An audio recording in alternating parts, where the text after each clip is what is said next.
Hello everyone. मैं doctor Satyapriya Sahu हूँ। मैं अभी यशोदा हॉस्पिटल में काम कर रहा हूँ 1 साल से एज ए नियोडोलॉजिस्ट एंड पेडियाट्रिशियन। ये जो कपल आए थे, जो डिलीवरी हुआ, ट्विन डिलीवरी जिसने सर ने बताया, वो कपल लास्ट 9 ईयर्स से बेबी के लिए ट्राई कर रहे हैं, स्पॉन्टानियस के लिए। बट ये बच्चा आईवीएफ में आया, in vitro fertilization, very late, and they are very late and they are very anxious for their babies. Twin babies हुए। Twin 1 is a girl, Papa. Twin 2 is a Babu. Twin 1 का weight 1.4 kg and Twin 2 का weight 1.3 kg. ये दोनों जो delivery हुए, they are very delicate. They are very having some breathing difficulties. हम दोनों को NICU में शिफ्ट करके लाए। NICU is a neonatal intensive care unit. First Twin 1, Twin 2 दोनों को ब्रीदिंग डिफिकल्टी था। दोनों को बहुत सारे कॉम्प्लिकेशंस थे। फर्स्ट हम लोग क्या किए, Twin 1 का पहले बात करूंगा। ट्विन 1 को लंग्स इमेच्योर थे। लंग्स इमेच्योर के लिए हम एक इंजेक्शन होता है जो कि हम लोग ट्यूब डाल के इंट्यूबेट करके, सर्फेक्टेंट नाम का एक प्रोटीन होता है, वो लंग्स में डालें। वो लंग्स में डालने के बाद बच्चा स्टेबलाइज हुआ।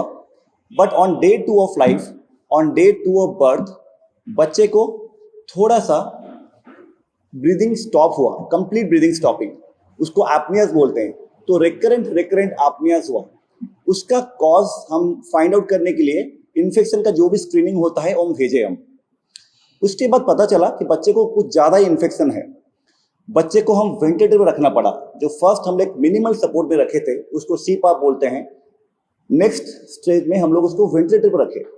वेंटिलेटर रखने के बाद बच्चे का इन्फेक्शन आया, जिसमें कि जो भी पैरामीटर्स हम देखते हैं इन्फेक्शन का, वो सब कुछ था उसमें। हम लोग एंटीबायोटिक्स अपग्रेड किए।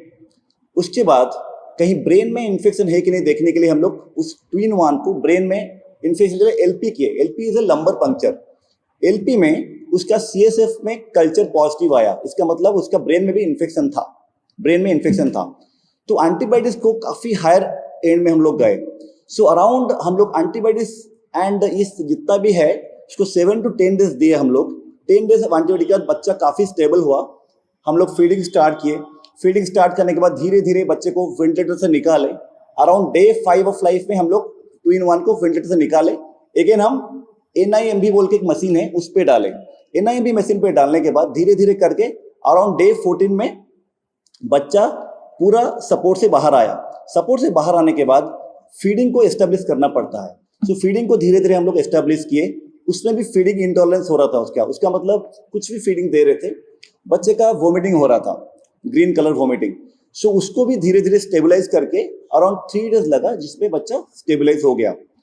अराउंड हॉस्पिटल स्टे अगर बोलूंगा तो अराउंड 19 to 20 डेज बच्चा था। देन हम उसको मदर के साइड शिफ्ट किए। आईसीयू में टोटल अराउंड 19 to 20 डेज था। उसके बाद हम मदर के पास शिफ्ट किए। मदर के पास अराउंड 2 to 3 डेज के बाद हम उसको डिस्चार्ज किए। ये हुआ ट्विन 1।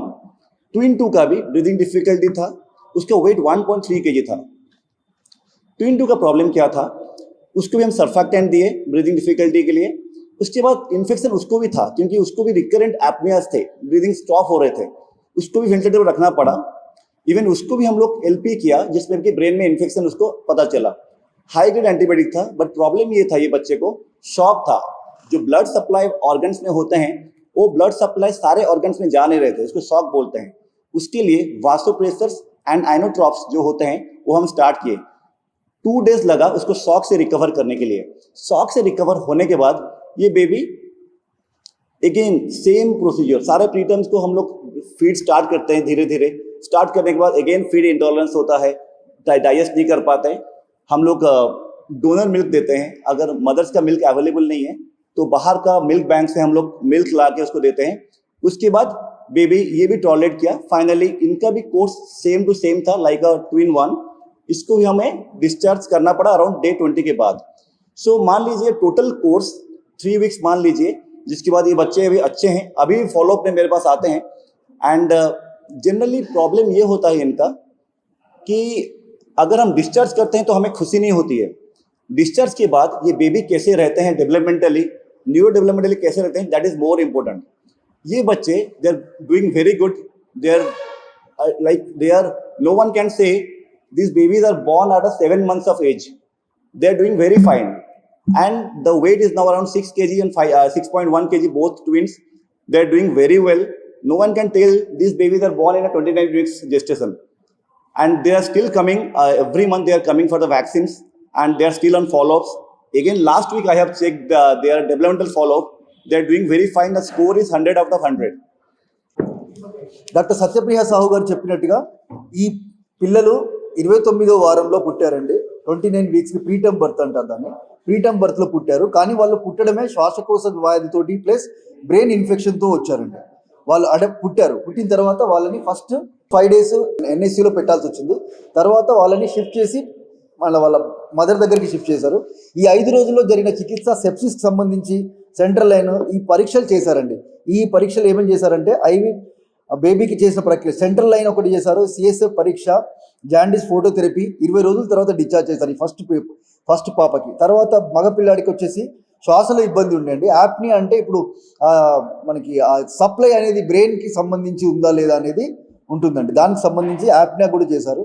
యాప్నియా ఉండేది, సెప్సిస్తో ఉండేది పేషెంట్. వీటన్నిటికి కలిపి మళ్ళీ ఇద్దరు 19వ రోజు ఈ పిల్లల్ని 20 రోజు కొరికి వాళ్ళ మదర్ దగ్గరికి షిఫ్ట్ చేశారండి. 23rd and 21st day they discharge the patient. ఈ రోజు ఏంటంటే ఈ ట్రీట్మెంట్స్ అన్ని క్రిటికల్ కేర్ ఆధ్వర్యంలో, డాక్టర్ గారి ఆధ్వర్యంలో అండ్ గైనకాలజీ పరిరక్షణలో జరగడం వల్ల ఈరోజు 5 నెలల 15 రోజుల పిల్లలు, ఆల్మోస్ట్ 6 నెలలు అనుకోండి, వాళ్ళు ఈరోజు 6 kgs 6.1 kgతో ఉన్నారండి. చాలా హెల్తీగా ఉన్నారు. డాక్టర్ గారి దగ్గరికి ప్రతి మంత్ ఫాలోఅప్ వస్తున్నారు. వాళ్ళు సార్ అబ్జర్వ్ చేసింది ఏంటంటే న్యూరోలాజికల్ కానివ్వండి, అంటే బ్రెయిన్కి సంబంధించిన కానివ్వండి, అన్ని విధాలుగా గ్రోత్ ఉండేదండి. కార్డిలేజీ కానీ, శ్వాసకు సంబంధించి లంగ్స్ కానీ అన్ని విధాలుగా వర్క్ చేస్తున్నాయండి. And patient is very happy. దాని కొరకే జనాలకి తీసుకెళ్ళడానికి ఈ డాక్టర్ గారు సత్యప్రియ సాహు గారు ఇక్కడికి యశోద హాస్పిటల్ మలక్పేట తరఫున ఇక్కడికి వచ్చి మేము చేస్తున్నామండి. నా పేరు శ్రీనివాస్ చిదురా అండి. నేను జనరల్ మేనేజర్గా వర్క్ చేస్తున్నాను. దీనికి సంబంధించి ఎలాంటి పేషెంట్స్ అయినా, సర్వీసెస్ అయినా నేను I'm taking care of all services అండి. Thank you so much all of you also.